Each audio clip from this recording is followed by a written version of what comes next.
জি বন্ধুরা, নুন হলুদ নিয়ে নিলাম। ছোটো মাছটাই আমি মাখিয়ে নেব ভালো করে। এরপর তেল গরম হয়ে গেছে, তেলের মধ্যে ছেড়ে দেব। বন্ধুরা, মাছগুলো ভাজা হয়ে গেছে, তুলে নিলাম। এখন আমি যেটা করব, তেলের মধ্যে 5 ফোড়ন দিয়ে দিলাম। এরপর আমি টমেটো কেটে রেখেছি, টমেটোগুলো দিয়ে দেবো।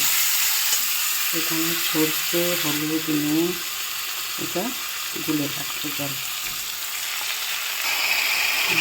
টমেটোটা গুলে রেখে এখন আমি সরষে বাটাটা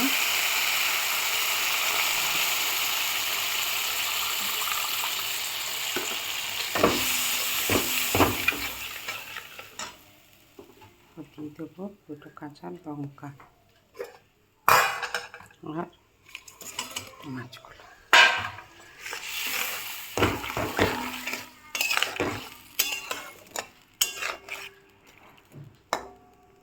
তোমরা কারা এরকম ভালোবাসো জানাবে।